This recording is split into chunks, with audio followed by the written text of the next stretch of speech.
Olá, bom dia na paz do Senhor Jesus Cristo, a todos os nossos irmãos e irmãs que estão reunidos agora na Escola Bíblica Dominical, Igreja Júbilo Jandira, classe Semeadores de Cristo. Hoje, dia 10 de maio, estamos aqui para estudar os Evangelhos, uma história 4 dimensões. A parte 1 da lição, João, os sinais do Filho de Deus. Os professores Stephanie Valadão e eu, pastor Ciro, estamos aqui para juntos estudarmos e meditarmos nesta palavra maravilhosa. Oremos. Ó Deus, te louvamos e te agradecemos por esta manhã. E rogamos que o Senhor nos dê a direção do teu Espírito e derrame sobre nós a sabedoria dos altos céus e entendimento, para que possamos compreender a tua palavra, guardá-la no nosso coração e colocá-las em prática na nossa vida. Nos abençoe, ó Pai, no nome de Jesus. Amém.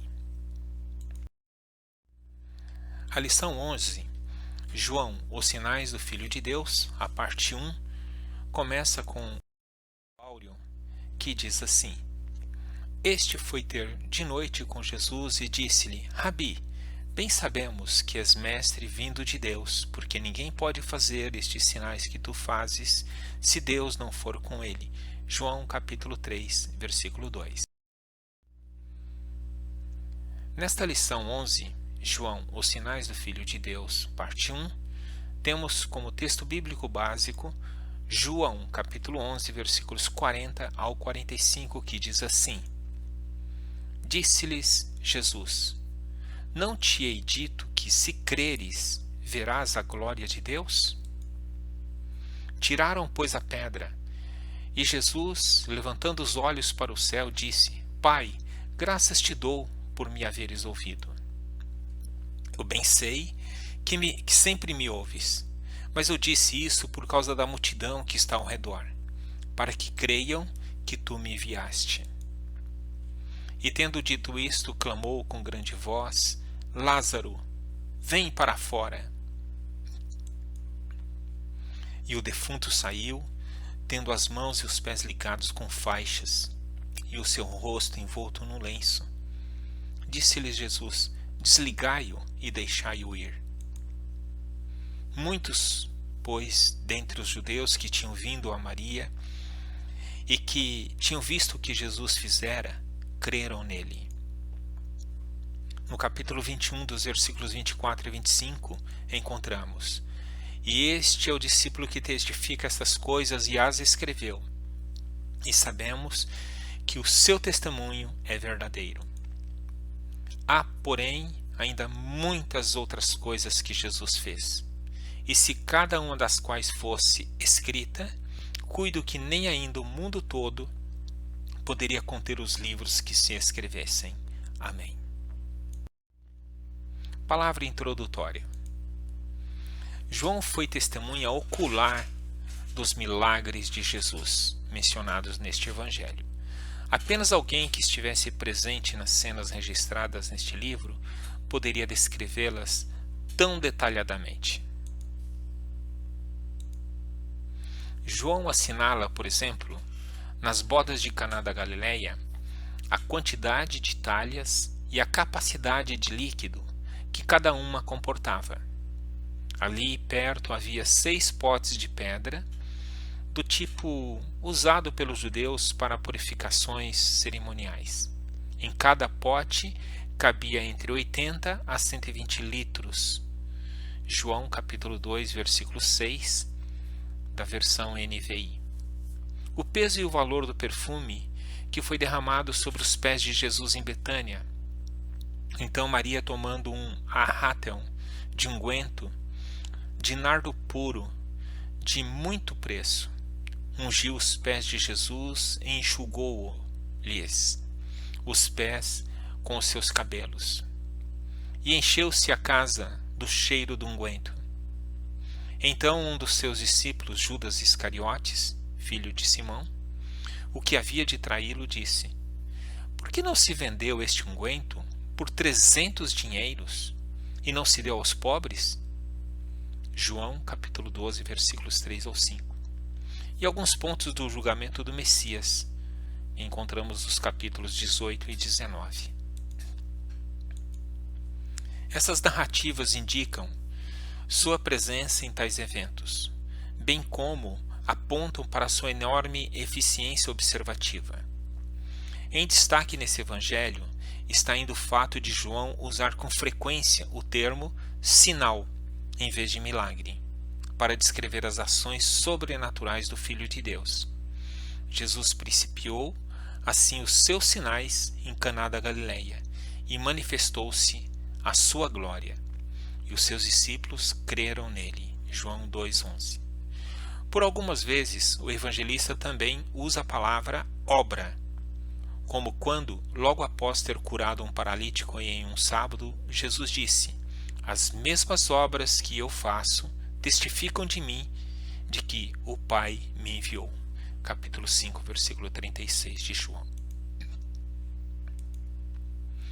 O discípulo amado utilizou em seu evangelho os termos sinal e obra para evidenciar a real identidade de Jesus de Nazaré. O Verbo eterno estava com Deus no princípio de todas as coisas. Ele é Deus. Ele fez-se carne e habitou entre nós. João, capítulo 1, versículos 1 e 14. Ao registrar o diálogo havido entre Jesus e Nicodemos em uma noite palestina, João explicita a divindade do Messias, vaticinada por boca deste príncipe dos judeus. Disse ele na ocasião: Rabi, bem sabemos que és mestre vindo de Deus, porque ninguém pode fazer estes sinais que tu fazes, se Deus não for com ele. João capítulo 3, versículo 2. Transformando a qualidade e vencendo a distância. Vamos para a transformação de água em vinho, o Senhor da criação. O primeiro sinal que Jesus realizou foi em uma festa de casamento em Caná da Galileia. João capítulo 2, os versículos 1 a 12. Segundo a tradição, celebrações desse tipo costumavam durar 7 dias. Diz o texto bíblico que, em determinado momento da festa, o vinho acabou. Versículo 3 do capítulo 2. Ao ser avisado por sua mãe sobre o incidente, com uma resposta abrupta, mas não indelicada, Jesus declarou: ainda não é chegada a minha hora. O versículo 4 deste capítulo 2. Em outras palavras, o Filho de Deus disse que não havia chegado o tempo de ele revelar-se publicamente. Em razão disso, esse primeiro sinal foi parcialmente público, pois somente Maria, os serventes e os discípulos que haviam sido convidados para a festa ficaram sabendo do que acontecera. Capítulo 2, versículos 2, 5, 9 e 11. Maria, não obstante, disse aos serventes: fazei tudo quanto ele vos disser. No versículo 5 do capítulo 2. Jesus então ordenou que as talhas usadas para as purificações fossem cheias de água, e em seguida que os empregados servissem ao mestre-sala. Versículos 6 ao 8 do capítulo 2. Quando a água chegou até o responsável pela festa, já se havia transformado em vinho. Versículo 9 do capítulo 2. João conclui essa narrativa dizendo: assim, Jesus manifestou a sua glória. Capítulo 2, versículo 11, a primeira parte. Com este sinal, o evangelista destaca o poder do Filho de Deus sobre a criação, fazendo, assim, aumentar a fé de seus discípulos. Jesus principiou assim os seus sinais em Caná da Galileia e manifestou a sua glória, e os seus discípulos creram nele. A parte B do versículo 11 do capítulo 2.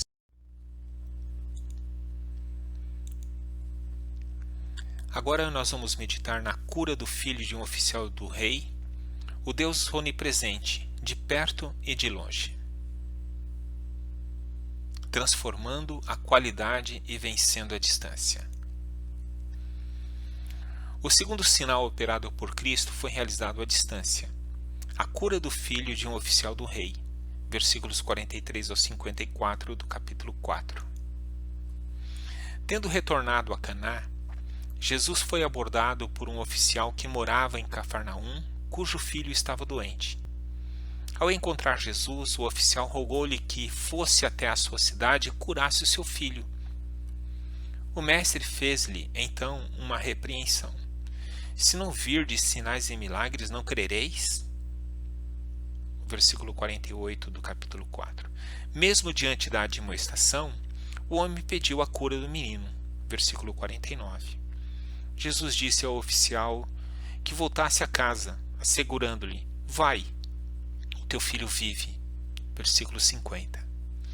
Ao retornar, seus servos foram ao seu encontro para dar-lhe a alegre notícia: o teu filho vive. Versículo 51 do capítulo 4. Ao perguntar a que horas o seu filho havia se sentido melhor, disseram: às 7 horas, 1h da tarde, conforme João 4,52, da Nova Tradução da Linguagem de hoje. A exata hora de sua conversa com o Filho de Deus. Então, o oficial creu e toda a sua casa. Versículo 53 do capítulo 4. Com este sinal, João revela que o poder de Jesus não se limita a distâncias. Ele é Deus de perto, ele é Deus de longe. Jeremias 23, 23. Agora vamos estudar a cura do paralítico no tanque de Betesda, o Deus do tempo, curando e multiplicando.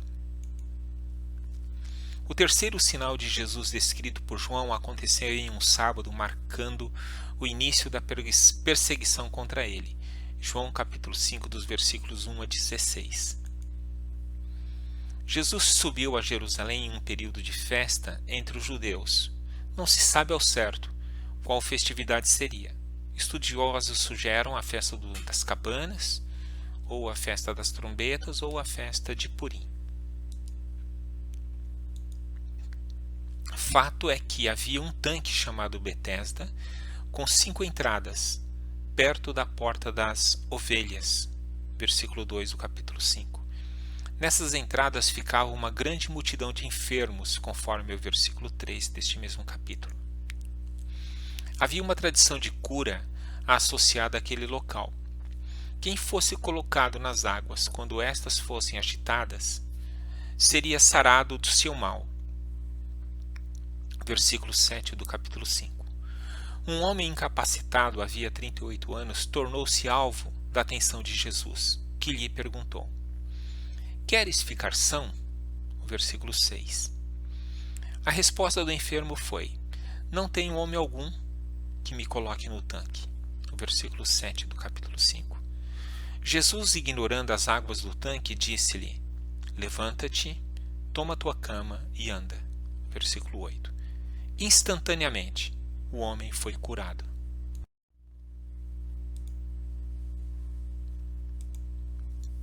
Com este sinal, João ressalta que não importa o tempo do sofrimento. O Filho de Deus transcende o cronos, que significa o tempo cronológico e físico, compreendido como os anos, meses, os dias, as horas, os minutos, segundos, etc. A porta das ovelhas no muro de Jerusalém ficava próximo ao templo e era por onde as ovelhas passavam para o sacrifício. O tanque de Betesda era uma piscina dupla cercada por uma galeria de 4 colunas, construída por Herodes, e por uma quinta galeria que dividia as piscinas do norte e do sul. A multiplicação de peixes e pães. O Deus provedor, curando e multiplicando. Este é o único milagre que aparece em todos os evangelhos. Mateus, capítulo 14, versículos 13 a 21, Marcos, capítulo 6, do 30 ao 44, Lucas, do 9, 10 ao 11, do 6, e João, capítulo 6, do 1 ao 15.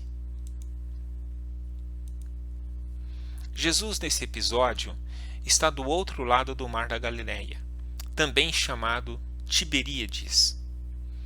As curas que ele havia realizado até então fizeram com que multidões o seguissem. Versículo 2 do capítulo 6. O mestre, ao ver a multidão, tomou a iniciativa de perguntar a Filipe: onde compraremos pão para estes comerem? Versículo 5 do capítulo 6. Filipe sabia que 200 denários de pão não seriam suficientes para alimentar toda aquela gente. João capítulo 6, versículo 7, e Marcos também capítulo 6, 37. Havia 5 homens presentes, versículo 10 do capítulo 6. Além de mulheres e crianças, citado em Mateus capítulo 14 e 21. Ou seja, cerca de mais ou menos 20.000 pessoas, se mulheres e crianças fossem contados.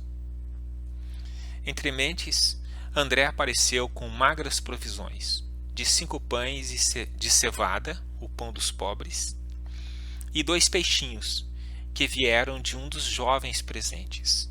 Os versículos 6, capítulo 6, versículos 8 e 9.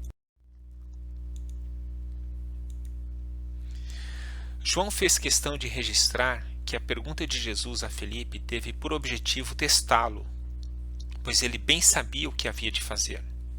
Nós encontramos no versículo 6 do capítulo 6. O Filho de Deus então mandou a multidão assentar-se, versículo 10, tomou os pães, deu graças e em seguida repartiu-os pelos discípulos e os discípulos pelos que estavam assentados. Versículo 11 do capítulo 6. João faz-nos saber que naquele dia todos comeram até se fartar. Ao término da refeição, Jesus ordenou que seus discípulos recolhessem as sobras, para que nada se perdesse. As sobras de pão encheram 12 cestos cheios, versículos 12 e 13 do capítulo 6. Com este sinal, João sublinha a habilidade sobrenatural do Filho de Deus em multiplicar o pouco e prover alimento e sustento para a vida. Aqui nós encerramos a primeira parte e nós aguardamos nossos irmãos até a próxima aula, logo mais, em breve. Amém.